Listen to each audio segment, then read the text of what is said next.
I'm Robert, 30M, and I need to share what just happened with my family. My father, 58M, has disowned me because my sister Sarah, 28F, convinced him to do it. She's always hated me, and now she's finally succeeded in turning our dad against me completely. I grew up in a middle-class family in a suburban neighborhood. My parents, John, 58M, and Linda, 56F, both worked hard to provide for us.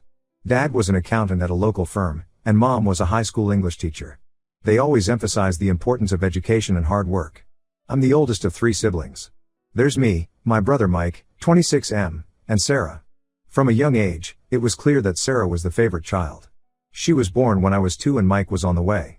Mom often told the story of how Sarah was a miracle baby because they had trouble conceiving her. As we grew up, the favoritism became more obvious. Sarah got the best of everything: clothes, toys, attention. When I was 10, I desperately wanted a new bike for my birthday. My parents said it was too expensive. But just a few months later, they bought Sarah a brand new bike just because. This pattern continued throughout our childhood. In school, I was always a good student. I worked hard and got mostly A's and B's. Mike was similar, though he struggled a bit more with academics. Sarah, on the other hand, was average at best. But our parents, especially Dad, always made excuses for her. If she got a C, it was because the teacher didn't explain it well enough. If she got in trouble for talking in class, it was because she's just so social and friendly. When I was 16, I got my first part-time job at a local grocery store. I wanted to save up for a car. Mike did the same when he turned 16. We both bought used cars with our own money. Sarah, however, was gifted a brand new car for her 16th birthday. Dad said it was because she needed something safe and reliable. Despite the clear favoritism, I tried not to let it bother me too much. I focused on my studies and my goals. I got into a good college and majored in computer science. After graduation, I landed a job at a tech startup. It was challenging work, but I loved it. During my college years, Sarah's behavior started to become more problematic. She partied a lot and her grades suffered. She changed majors 3 times before dropping out altogether in her junior year. Our parents were disappointed, but they quickly shifted to making excuses for her. College isn't for everyone, they'd say. Sarah just needs to find her passion. After dropping out, Sarah moved back home. She took a part-time job at a clothing store at the mall, but most of her paycheck went to buying new clothes and going out with friends. Our parents didn't charge her rent and continued to pay for her car, insurance, and phone. Meanwhile, I was working 60-hour weeks at my startup job, trying to climb the corporate ladder. I met my wife, Emma, 29F, at a tech conference. We hit it off immediately and got married 2 years later. Emma is a graphic designer and we complement each other well. The tension between Sarah and me really ramped up about a year ago. I had just gotten a big promotion at work, and my parents threw a family dinner to celebrate. Sarah showed up late, already tipsy from drinking with friends beforehand. Throughout dinner, she kept making snide comments about how I thought I was so much better than everyone else because of my job. I tried to ignore her comments, but she wouldn't let up. She started bringing up embarrassing stories from our childhood, clearly trying to make me look bad.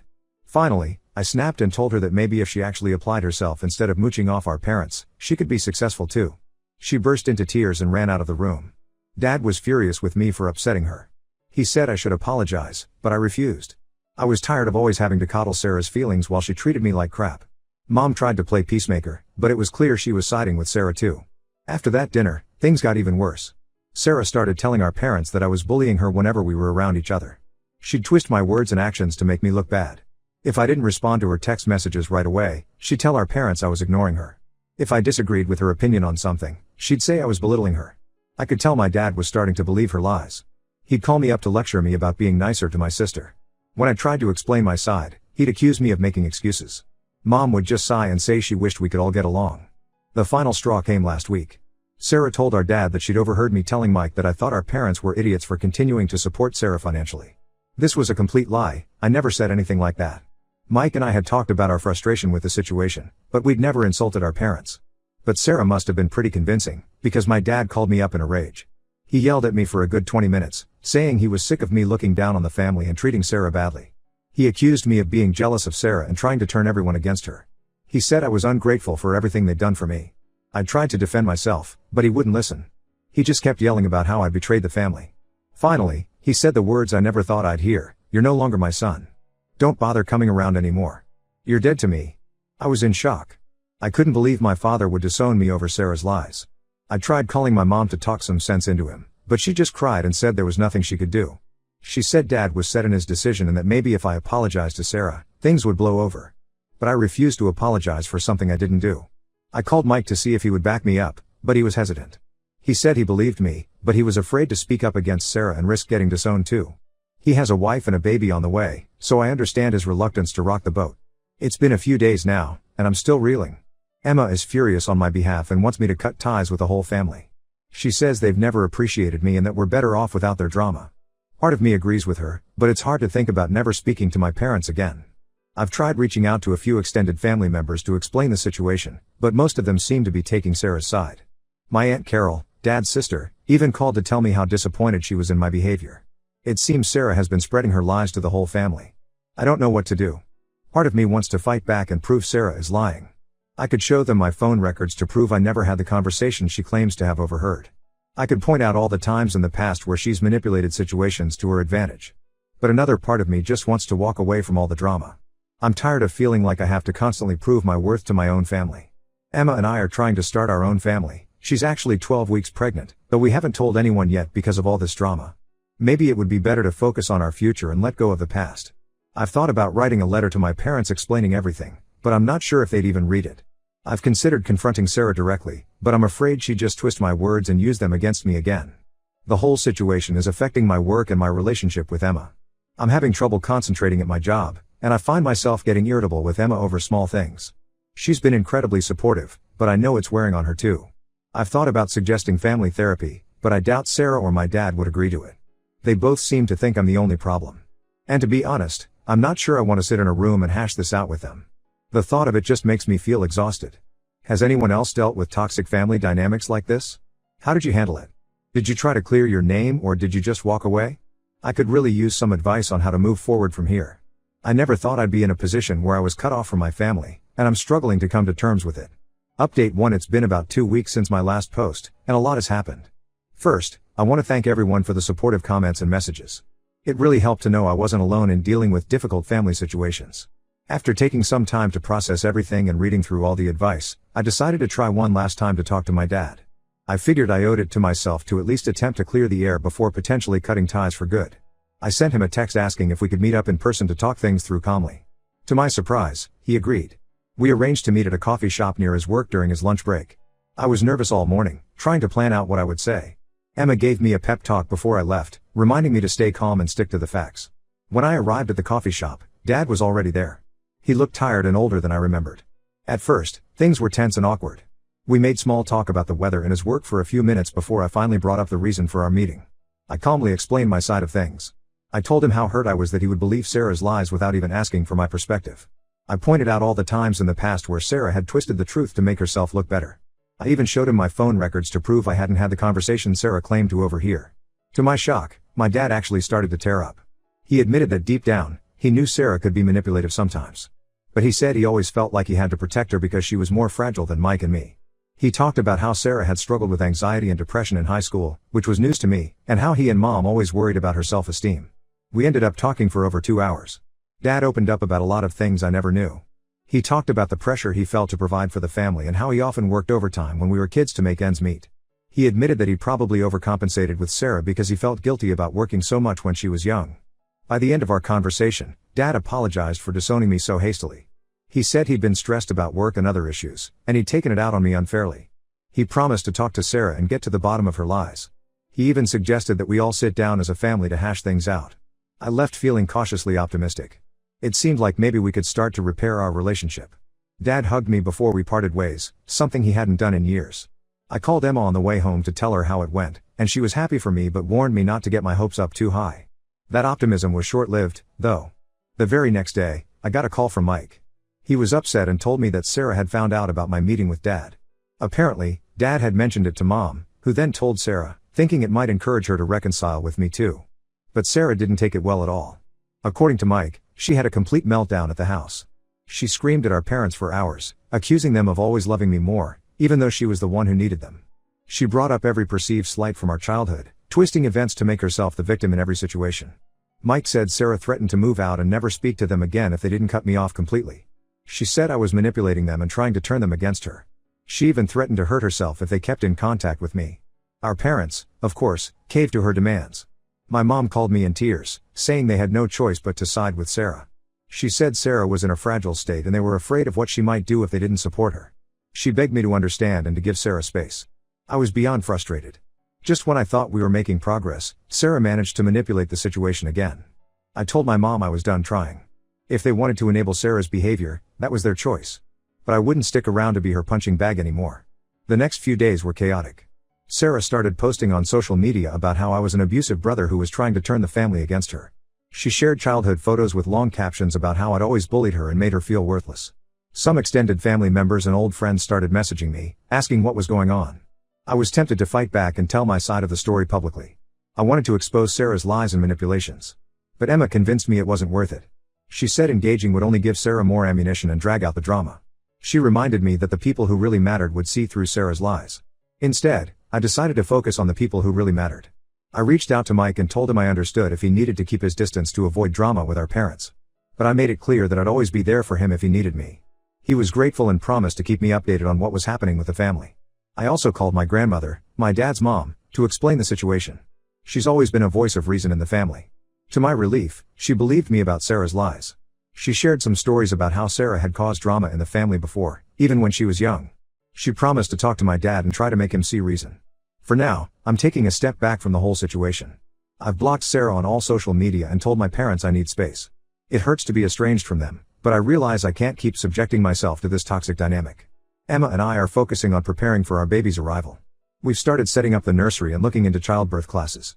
We've decided that unless things change dramatically with my family, we won't be involving them in our child's life. It's a hard decision, but we feel it's necessary for our own peace of mind and for the well-being of our child.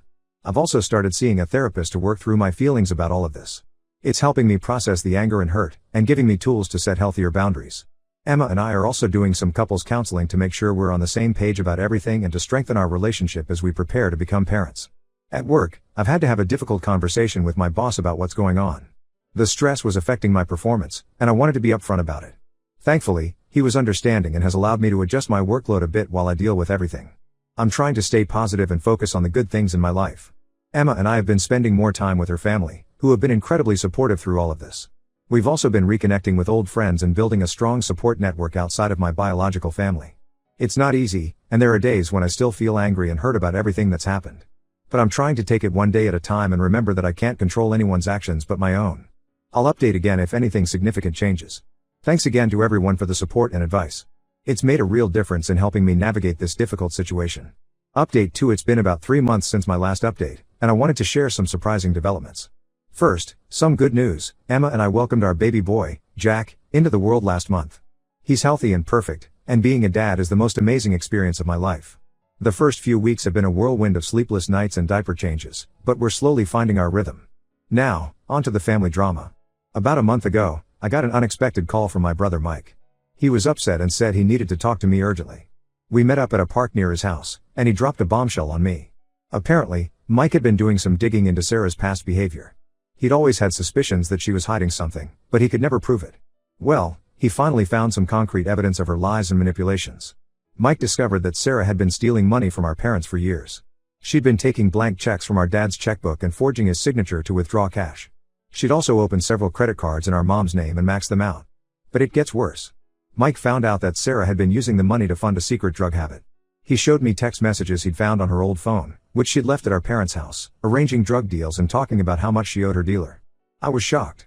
I knew Sarah was irresponsible with money, but I never thought she'd stoop to outright theft and drug use. Mike showed me copies of bank statements and credit card bills as proof. The amount she'd stolen over the years was staggering, easily over $100,000. Mike was torn about what to do with this information.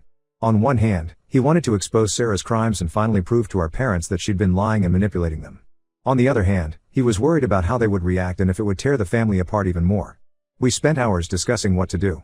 We both felt our parents deserved to know the truth, but we were concerned about how it would affect them emotionally and financially. We also worried about Sarah's reaction and if she might do something drastic if confronted. After a lot of back and forth, we decided that our parents needed to know. We agreed to confront Sarah together and give her a chance to come clean before we told our parents ourselves. We invited Sarah to meet us at a restaurant, saying we wanted to try to work things out as siblings. When she showed up, she seemed nervous but put on a fake smile. We sat down and ordered drinks, making small talk for a few minutes. Then, Mike pulled out the folder of evidence and laid it on the table. Sarah's face went pale. We calmly explained what we discovered and asked her to explain herself. To our surprise, Sarah broke down immediately.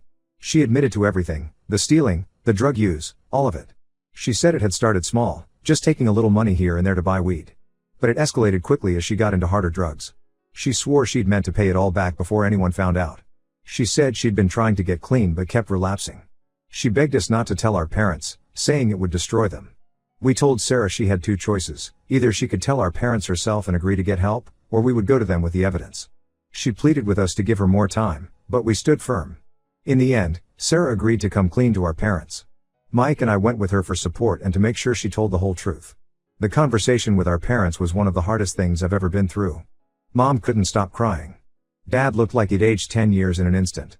They were hurt, angry, and completely blindsided. Sarah promised to get help for her addiction issues and to pay back every cent she stole. Our parents said they would support her getting treatment, but that she couldn't live at home anymore. They also decided to press charges for the identity theft and fraud, hoping it would force Sarah to take her recovery seriously. As for me, my dad pulled me aside after everything came out and apologized profusely for not believing me before. He admitted that he'd enabled Sarah's behavior for far too long and that he should have seen the signs. He asked if we could try to rebuild our relationship, and I agreed to give it a shot. It's been a difficult few weeks as everyone processes this revelation. Sarah is in a 90-day inpatient rehab program now. My parents are in therapy to deal with their emotions and learn how to set better boundaries. They're also working with a financial advisor to figure out how to recover from the financial damage Sarah caused. Mike and I are doing our best to support our parents while also maintaining some distance for our own mental health. It's a delicate balance, but we're managing. We've been taking turns checking in on them and helping with practical things like grocery shopping and yard work. I'm still processing my own feelings about everything. Part of me is relieved that the truth finally came out and that I've been vindicated. But another part is sad that it took something so extreme for my family to see Sarah's true colors. I'm angry about all the years of manipulation and the stress it caused me and Emma. Speaking of Emma, she's been incredibly supportive through all of this.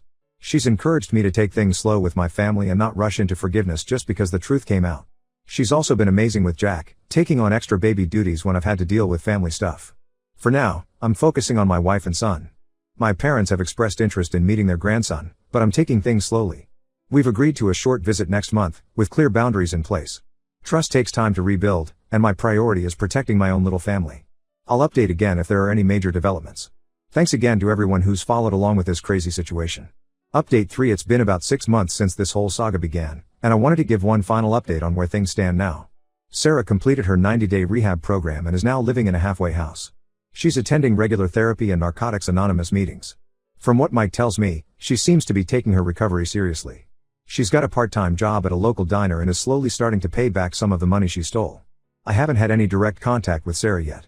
She sent a few messages through Mike apologizing and asking to meet, but I'm not ready for that. Maybe someday, but for now, I need to focus on my own healing and my family. My parents are still dealing with the financial fallout of Sarah's actions. They've had to refinance their house and dip into their retirement savings to cover the debts. It's been hard on them, but they're working through it. They've also had to explain the situation to some extended family members, which has been humiliating for them. As for my relationship with them, things are slowly improving. We've had several long, honest conversations about the past and how we can build a healthier family dynamic going forward. They've apologized multiple times for how they treated me and for enabling Sarah's behavior for so long. They've met Jack a few times now. The first visit was awkward, but seeing them with him has helped ease some of the tension between us.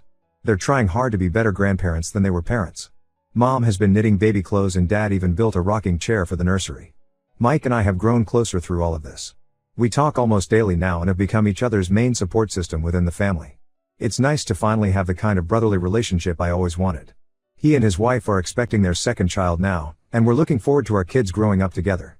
Emma has been my rock through all of this. She's encouraged me to set boundaries with my family while also giving them a chance to make amends. I don't know how I would have gotten through this without her. We're settling into parenthood and despite the lack of sleep, we're happier than ever. Work has been going well. I got another promotion last month, partly because of how I handled myself professionally during all the personal stress. We're looking at buying a house now, something that seemed impossible when all this started. Looking back, I never could have predicted how things would unfold when I made that first post 6 months ago. It's been a roller coaster of emotions, but I feel like I've come out stronger on the other side. I've learned a lot about standing up for myself, the importance of honesty, and how to break toxic family patterns. While I wish things hadn't gotten so extreme, I'm grateful for the growth and clarity this experience has brought me. To anyone else dealing with difficult family dynamics, my advice would be to trust your gut, set firm boundaries, and surround yourself with people who truly support you. It's not easy, but it's worth it for your own peace of mind. Thank you all again for the support and advice throughout this journey. I won't be updating again unless something major changes, but know that your kind words and insights have made a real difference in my life.